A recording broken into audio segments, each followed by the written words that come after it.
నాలుగు 40కి దిగిపోయింది.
ಮತ್ತೆ ಪುನಃ ನೋಡಿ ಸರ್, ಹನುಮಾನ್ ಲಂಕೆಗೆ ಆಡ್ತಾನೆ.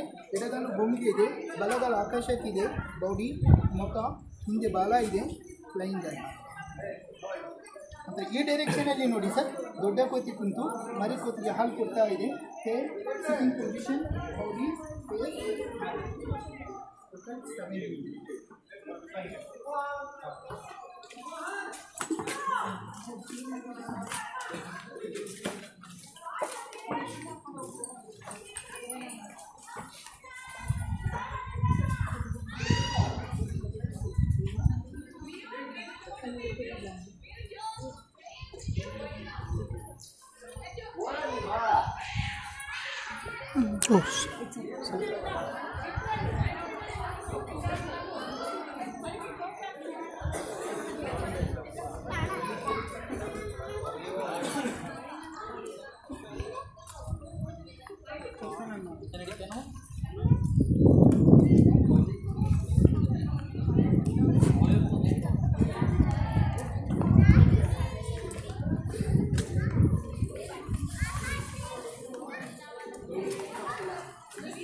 ದೇವಸ್ಥಾನದ ಒಳಗಡೆ ಪಂಚಾಯಿತಿ ಕಟ್ಟೆಗಳನ್ನು ಇಟ್ಟಿಗೆ ನಿರ್ಮಾಣ ಮಾಡುವುದರಿಂದ ಸರ್, ದೇವಸ್ಥಾನ ಒಂದು ಪವಿತ್ರವಾಗಿರುವಂತಹ ಸ್ಥಳ.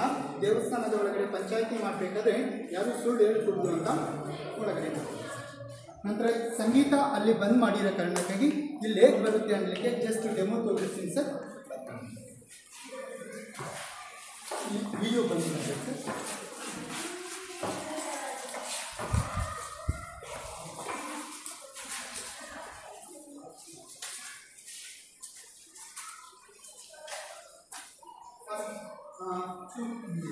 ಶಬ್ದವಾಗಿದೆ ಸರ್, ಇದು ಹೋಗುತ್ತದೆ ಸರ್.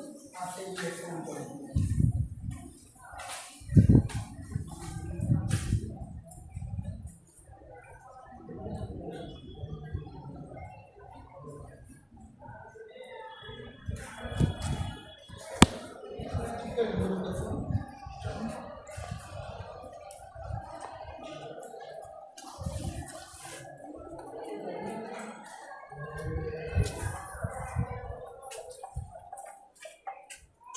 ಈ ಕಡೆ ಬನ್ನಿ ಸರ್. ಈ ಡೈರೆಕ್ಷನ್ ಎಲ್ಲ ಪಿಲ್ಲರನ್ನು ಒಂದೇ ಟೈಮ್ನಲ್ಲಿ ಉಳಿಯೋದಾದರೆ ಜಲತರಂಗ ಮಾಡುತ್ತೆ ನೋಡಿ. ವಾಟರ್ ಫಾಲ್ಸ್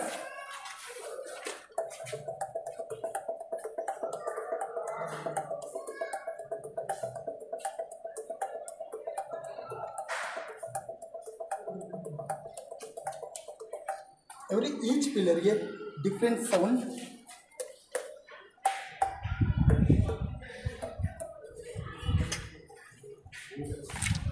ಸಂಗೀತ ಹೇಗೆ ಬರುತ್ತೆ ಅಂದರೆ, ಮೇಲೆ ಇರ್ತಕ್ಕಂಥ ಭಾರ, ಕೆಳಗಡೆ ಇರ್ತಕ್ಕಂಥ ಫೌಂಡೇಶನ್ ಇರ್ತಾರ, ಎರಡು ಸೈಡ್ ಒತ್ತಡದಿಂದ ಮಧ್ಯದ ಚಿಕ್ಕ ಕಂಬಗಳು ಥಿಕ್ನೆಸ್ ಆಗುತ್ತೆ ಮೇಡಮ್.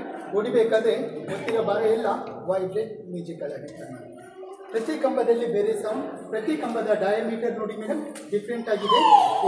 ಭಾರ ಕೂಡ ಡಿಫ್ರೆಂಟ್ ಬೀಳುತ್ತೆ, ಹೊಡಿಬೇಕಾದ್ರೆ ಸೌಂಡ್ ಕೂಡ ಡಿಫ್ರೆಂಟ್ ಆಗ್ತದೆ. ಇದು ಮೇನ್ ಗರ್ಭಗುಡಿ. ಒಳಗಡೆ ಮೂರ್ತಿ ಏನಿರಲ್ಲ, ಗಣಪತಿ ಟೆಂಪಲ್ ಇದೆ ಮೇಡಮ್. ಮೂರ್ತಿ ಒಳಗಡೆ ಚಿಕ್ಕ ಹಣ್ಣು ಇದೆ. ಸಾಮಾನ್ಯ ಜನರು ಬಂದರೆ ಹೊರಗಡೆ ಹಾಕ್ತಾರೆ, ರಾಯಲ್ ಫ್ಯಾಮಿಲಿ ಬಂದರೆ ಒಳಗಡೆ ಹಾಕ್ತಾರೆ. ಈಗ ಆ ಅಂಡರ್ಗ್ರೌಂಡಲ್ಲಿ ಬಾಹುಲಿ ಇದೆ, ಬಾಹುಲಿ ಲಕ್ಷ್ಮಣಲ್ಲಿದೆ, ಹೋಗ್ಬೋದು. ನೋಡಂಗಿದ್ರೆ ನೋಡ್ಕೊಂಡು ಬನ್ನಿ. ಇಲ್ಲ ಅಂದರೆ ಇದಾದ ನಂತರ ನೆಕ್ಸ್ಟ್ ಪ್ಲೇಸ್ ಕ್ವೀನ್ ಬಾಕ್ಸ್ ಹೋಗ್ಬೋದು. ಒಳಗಡೆ ಅಂಡರ್ಗ್ರೌಂಡಲ್ಲಿ ಬಾಹುಲಿ ಇದೆ, ಗರ್ಭಗುಡಿಯಲ್ಲಿದ್ದೇವೆ. ನೀವು ಹೊರಗಡೆಯಿಂದ ನೋಡ್ಕೊಂಡು ಬರೋಂಗಿದ್ರೆ ನೋಡ್ಕೊಂಡು ಬಂದುಬಿಡಿ. ಅಂಡರ್ಗ್ರೌಂಡ್ ಚಿಕ್ಕದು ಸರ್, ಪ್ರದಕ್ಷಿಣೆ ಎಷ್ಟು ಆಗ್ತಾರೆ ಆ ಗರ್ಭಗುಡಿ ಸುತ್ತಲೂ ಅಷ್ಟೇ ಮಾಡ್ತಾರೆ. ಇದಕ್ಕೆ ಶಿಲ್ಪಿ ಯಾರು?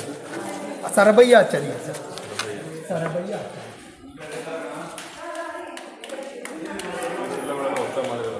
ಹಾಂ